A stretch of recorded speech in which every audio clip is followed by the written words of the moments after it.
Welcome to ராதிகிரி channel.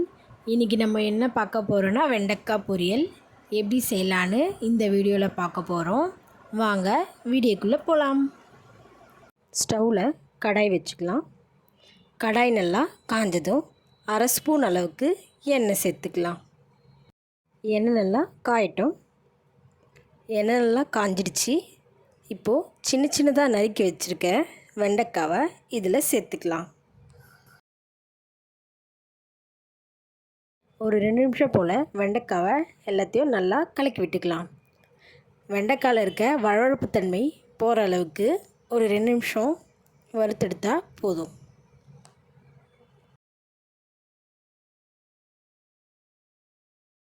இப்போது 2 நிமிஷம் போல் ஆயிடுச்சு. பாருங்கள் எப்படி இருக்குன்னு. இந்த மாதிரி வறுத்தெடுத்துக்கினா போதுமானது. அவ்வளோதான், ரெடி ஆகிடுச்சு. இப்போ இதை நம்ம வேறு ஒரு பாத்திரத்தில் மாற்றிக்கலாம். ஸ்டவ்வில் கடாய் வச்சுக்கலாம். கடாய் நல்லா காஞ்சதும் 2 ஸ்பூன் அளவுக்கு எண்ணெய் சேர்த்துக்கலாம். எண்ணெய் நல்லா காயட்டும்.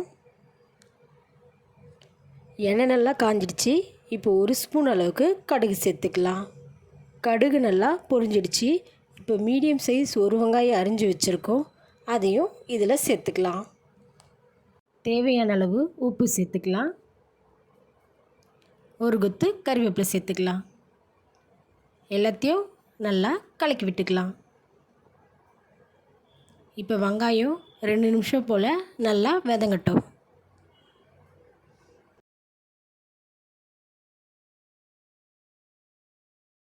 இப்போது வெங்காயம் நல்லா வதங்கிடுச்சு. மீடியம் சைஸ் ஒரு தக்காளியை சின்ன சின்னதாக அரிஞ்சு வச்சுருக்கோம், அதையும் இதில் சேர்த்துக்கலாம். இப்போ எல்லாத்தையும் நல்லா கலக்கி விட்டுக்கலாம்.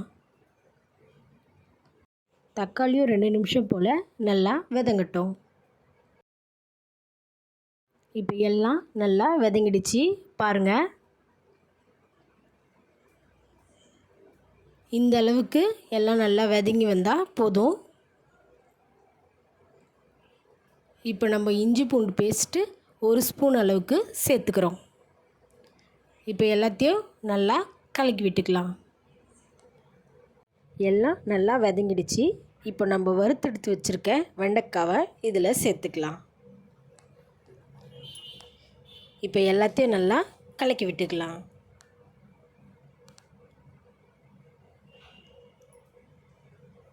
ஒரு ஸ்பூன் அளவுக்கு மிளகாய் தூள் சேர்த்துக்கலாம்.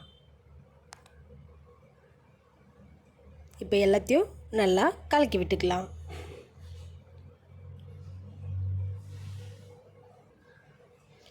இப்போ காய் வேக தேவையான அளவு தண்ணி சேர்த்துக்கலாம். இப்போ எல்லாத்தையும் நல்லா கலக்கி விட்டுக்கலாம்.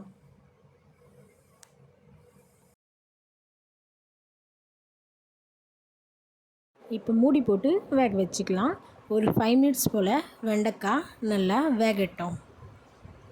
அவ்வளோதான், ரெடி ஆகிடுச்சு வெண்டைக்காய் பொரியல். பாருங்கள் எப்படி இருக்குன்னு. இதே மாதிரி நீங்களும் உங்கள் வீட்டில் ட்ரை பண்ணி பாருங்கள். சாப்பிடாதவங்க கூட இதை ஒரு டைம் சாப்பிட்டிங்கன்னா திரும்ப திரும்ப நீங்களே செஞ்சு சாப்பிடுவீங்க. அந்த அளவுக்கு இருக்கும் டேஸ்ட்டு.